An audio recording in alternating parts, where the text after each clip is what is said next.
Okey, selamat pagi pelajar 501 . Kita teruskan dengan cukai jalan.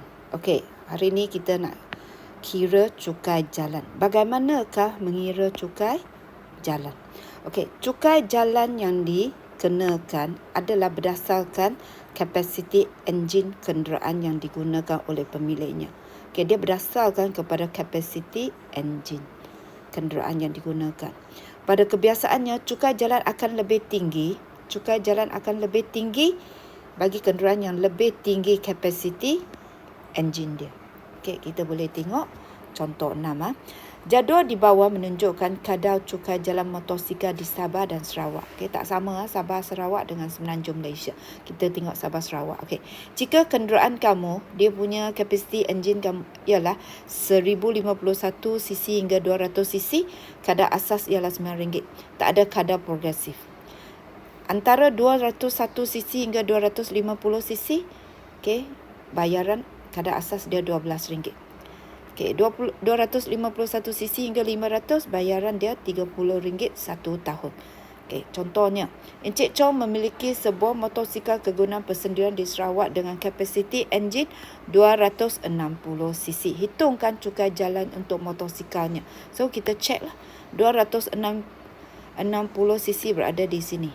So, bayaran dia RM30. Okey, so cukai jalan motosikal dia RM30. Okey, sekarang kita tengok contoh 7. Jadual di bawah menunjukkan kadar cukai jalan kereta persendirian di Semenanjung Malaysia. Okey, jika kereta kamu kapasiti enjin dia 1000 ke bawah, maksud dia kurang daripada 1000, perlu bayar kadar asas RM20. Kadar progresif tak ada. Jika 1001 hingga 1200, RM55. 1201 hingga 1400, RM70. Okey. 1400 hingga 1401 cc hingga 1600, RM90. Kadar progresif tak bayar. Tetapi jika kenderaan kamu dengan kapasiti enjin lebih daripada 1601 cc, kadar progresif perlulah dikenakan. Okey. Cara pengiraan dia, okey, kita tengok contoh. Yang ni 1601 hingga 1800 cc, 200 tambah lagi 40 sen setiap cc melebihi 1600. Okey. Yang ni 1800 hingga 2000, kadar asas 2800 tambah lagi 50 sen darab setiap cc melebihi 1800 cc. Okey, so sekarang kita tengok contoh. Alan memiliki 2 buah kereta kegunaan persendirian di Melaka dengan kapasiti enjin masing-masing 1859 cc dan 11997 cc. Hitungkan cukai jalan untuk kedua-dua kereta dia. Okey, mula-mula kita cek 859 cc.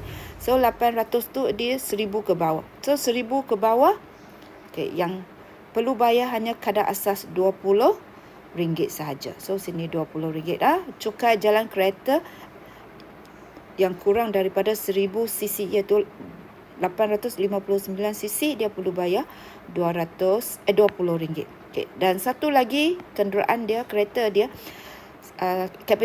kapasiti enjin dia 1997 cc. So kita check di mana? Sini. Okey, sini. So kadar asas 280. So kadar asas 280. Selebihnya ambil 1997 tolak 1800. Lebihan cc dia, maksud dia lebih 197 cc darab dengan 50 sen. So ambil 197 darab dengan 50 sen. So jumlah dia adalah RM378.50 bagi cukai jalan kereta yang kenderaan kapasiti enjin dia ialah sebanyak 1997 cc.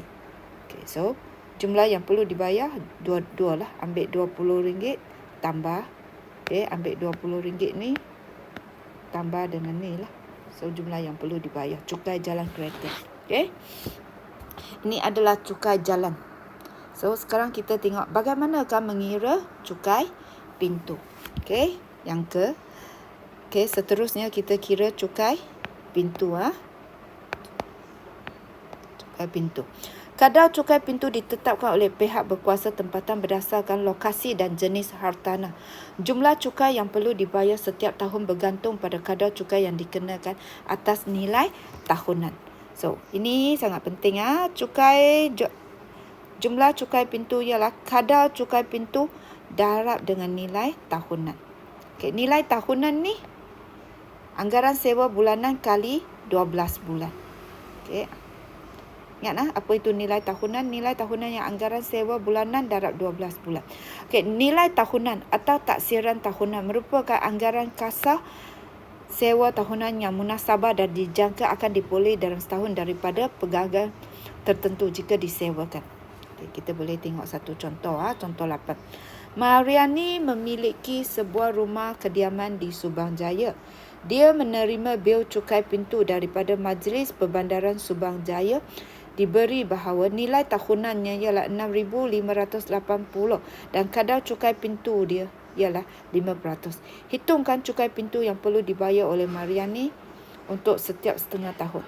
So, penyelesaian dia, jumlah cukai pintu guna kadar cukai pintu dia ialah 5%. Dan nilai tahunan dia ialah 6,580. So, yang perlu bayar dalam satu tahun ialah 329 setahun. Ini adalah cukai pintu. Cukai pintu. So, setengah tahun, cukai pintu setiap setengah tahun. Biasa kita bayar setengah tahun. So, cukai pintu setiap setengah tahun, ambil 329 bahagi 2. So, setengah tahun bayar RM164.50. Okay, so ini cara kira cukai pintu. Next, kita kira cukai tanah. Bagaimana nak kira cukai tanah?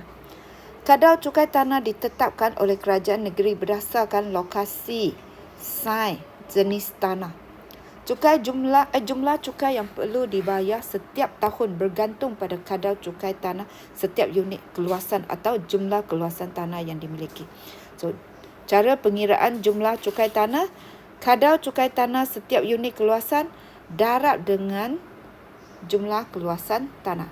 Ingat cukai tanah, kadar cukai tanah setiap unit keluasan darab dengan jumlah keluasan tanah. Berapa luasnya tanah kamu? Okay. So, kita tengok contoh 9.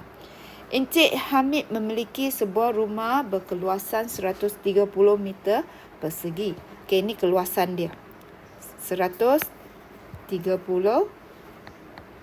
meter persegi. Diberi bahawa kadar cukai tanah yang dikenakan ialah 43 sen setiap meter persegi. Hitung jumlah cukai tanah yang perlu dibayar oleh Encik Hamid setiap tahun. So, terus ambil 0.43 sen darab dengan 130. So, satu tahun dia perlu bayar RM55.90 setahun. Ini adalah cukai tanah. So, kamu dah belajar 3 jenis cukai. Satu ni, cukai jalan, cukai pintu, cukai tanah. Okay. Tambah lagi satu, bagaimana mengira cukai jualan dan cukai perkhidmatan. Kadar cukai jualan untuk barangan adalah berbeza, iaitu 5%, 10% atau kadar-kadar lain bergantung pada barangan yang ditetapkan. Manakala kadar cukai perkhidmatan ialah 6%. Okay. Cukai jualan kadang 5%, 10% atau bergantung kepada barangan yang ditetapkan. Kadar perkhidmatan 6%. Cukai perkhidmatan bagi setiap kad kredit ialah RM25 setahun. Okay. Kad kredit setiap tahun siapa ada kad kredit, okay, dia perlu bayar RM25 setahun. Okay. Cukai dia. So, sekarang kita tengok contoh 10. Sofia menyewa sebuah bilik di Hotel Selesa dengan harga RM240 semalam. Sofia menginap di hotel itu untuk 2 malam. Diberi bahawa hotel itu mengenakan cukai perkhidmatan sebanyak 6%. Hitungkan cukai perkhidmatan yang perlu dibayar oleh Sofia. So, terus ambil 240 darab 2 hari darab dengan 6%. So, dia perlu bayar cukai perkhidmatan RM28.80. Okay, kita dah bincang contoh-contoh dia. Okay, so please tolong habiskan soalan 6, 7, 8, Okey, boleh? Thank you.